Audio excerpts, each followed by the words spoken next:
All right, guys, today we're going to move on to section 3, which is all about how to communicate the data that we collect. So you guys just finished doing the hot hands activity, and everyone chose to use a table because that's what the activity suggested, was that we present our data in a table. But a lot of times it can be more effective to present our data using a type of graph so that we can very clearly and quickly communicate a trend to whoever is looking at our data.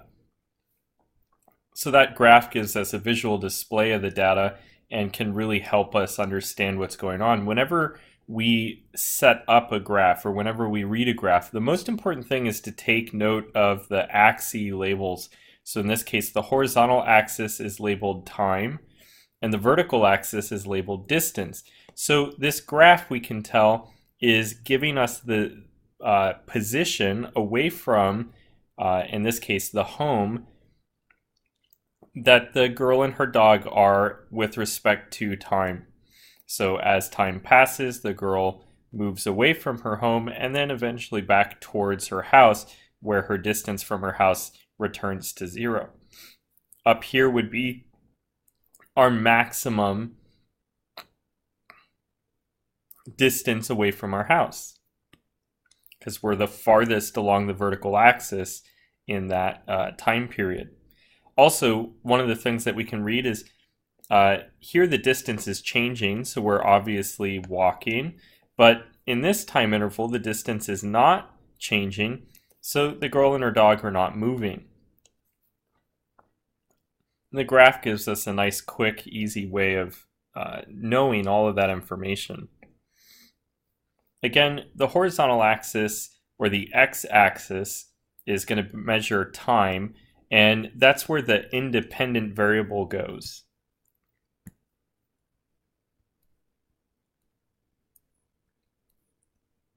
The independent variable is the variable that in the experiment we would be modifying, or a lot of times the independent variable is time, as we watch something change over time.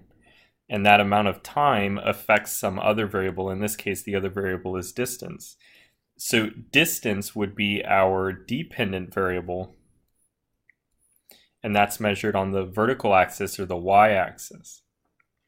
The distance that the girl and her dog are from their house is changing with respect to time. So what kind of information we have can affect the kind of graph that is most appropriate. So we've got 3 different types of graphs that we're going to be looking at here: line graphs, bar graphs, and circle graphs. And depending on the type of experiment we did or the type of data we're trying to present, each one has their own use.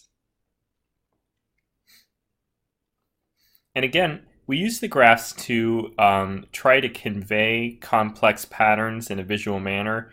And also, scientists can usually use graphs and graphing techniques to detect patterns in their data that they might not see if it was just a table of data on a sheet of paper. So the first one we're going to talk about is a line graph. And a line graph works best when we need to see the relationship between variables that change over time. Or if we, even in more general terms, if we just need to see the relationship between 2 variables. So we want to see a relationship where the dependent variable changes due to a change in the independent variable. Those are the 2 scenarios where we're going to be very, it's going to be very beneficial for us to use a line graph. It's possible for us to show more than one event on a graph as long as we're graphing relationships that are identical. So in this case, one example where we would have more than one event on a single graph is if we did multiple trials and we were wanting to see how closely all the trials compared.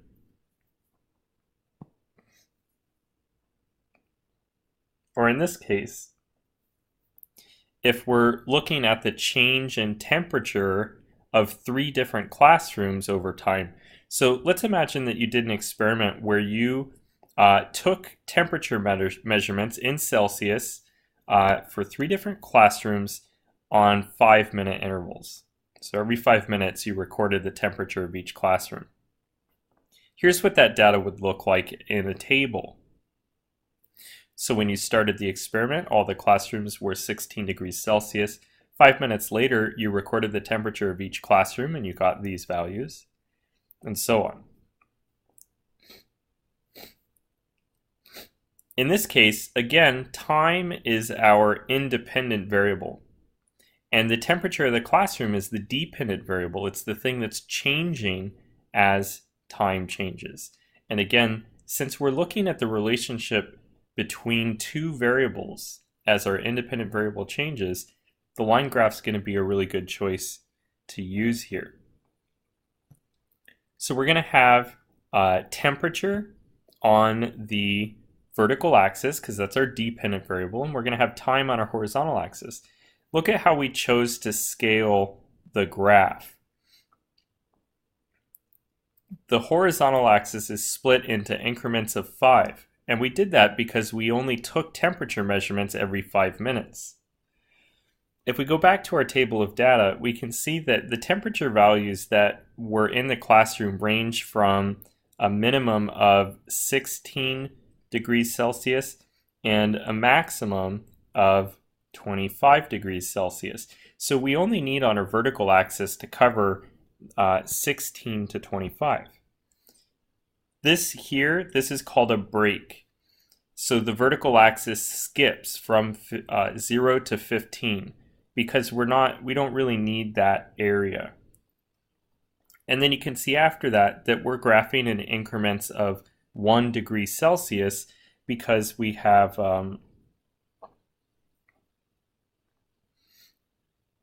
temperature values that have been changing and were measured down to half a degree Celsius. So it's easy for us to estimate half a degree on the axis the way it's labeled. So picking the correct scale for our vertical and horizontal axis is important, and that's kind of the thought process that we go through.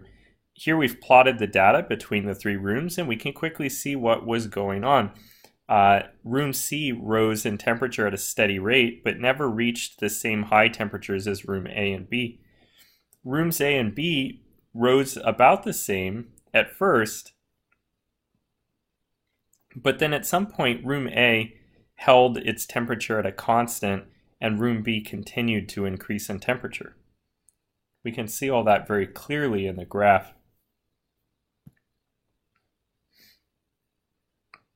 Another thing to keep in mind is that you need to use all the same units. So if we had, say, a partner and they measured in Fahrenheit, they would need to convert those units first before we put it all on the graph. We need to graph everything in the same units. So let's talk about bar graphs next. A bar graph is useful when we need to display information that we collected by counting. So here's an example. Let's say that you go around the school and you count the number of classrooms with 20 students, the number of classrooms with 21 students, and so on. And you found, as an example, you found that there were 3 classrooms with 24 students, 5 classrooms that had 25 students in them, and so on. So this is data that was collected by counting, and we're not really comparing one variable to another. If that's the case, we can make a bar graph, and here we have the number of students from 20 students in a classroom up to 27 students in a classroom. And on the vertical axis, we have the number of classrooms with that many students. So this makes it really easy for us to see really quickly, oh, there were the most number of classrooms had 25 or 26 students, and the fewest number of classrooms, only 1 classroom, had 20 students. And say somewhere in the middle was 20, a very large class. And sort of immediate or moderately sized classes. So we can analyze that data very quickly. Again, on the independent axis or the x-axis, we're going to plot that independent variable, and on the vertical axis, we're going to plot the dependent variable.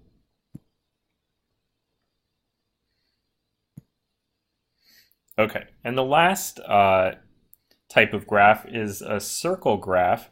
And a circle graph we usually use to represent parts of a whole.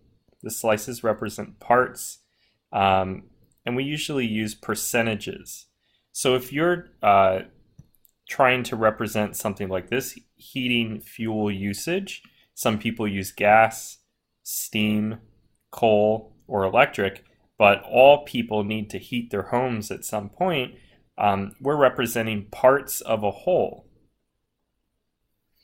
And you can see we're representing those as percentages, and if we added all these percentages up, they should add to 100%. So let's talk about the math that's involved in creating a circle graph. Let's say that we collected data from 72 buildings in a neighborhood, and we asked each of the buildings what type of fuel they used. Excuse me. So let's say that 18 of the 72 buildings used steam. So what we're going to do is we're going to take the part over the whole,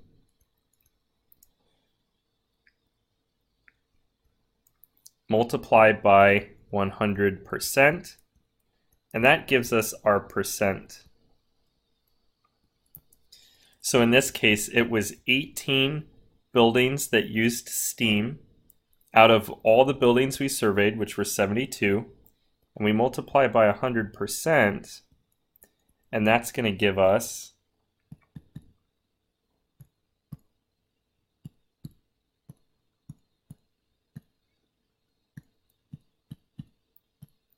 25%. And if we look back on that graph, steam had 25%. Now, when we're drawing the graph, we need to know how much of the graph that section should take up. Now, remember that in a circle, there are 360 degrees altogether in the circle, right? So if we went all the way around, that's 360 degrees. We don't want to go all the way around. We want to go and represent 25% of an entire circle. So what we can do is we can take 360 degrees, multiply it by how much of the circle this piece took up, which was 25%. So 360 times, remember when we're multiplying by percents, we're going to multiply by the decimal, so 0.25, and that's going to give us 90 degrees. Okay, what that means is that we should take just a 90-degree segment out of the circle and put that as steam, which was 25% of the 72 buildings that were surveyed. If we look back at the graph, that's what we've got there. You can see that gas took up 50%. So out of the 72 buildings, how many do you think used gas? Well, 50% of 72 is going to be 36, so 36 buildings did. And you can see it takes up half the circle, or 180 degrees. Remember, a straight line is 180 degrees. If we were drawing this by hand, we would need to use a compass to make sure that we get all the degrees proper.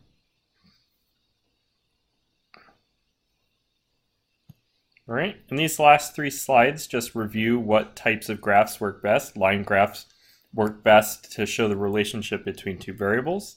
Bar graphs show collected information collected by counting best. And pie graphs show a distribution of parts within a whole best.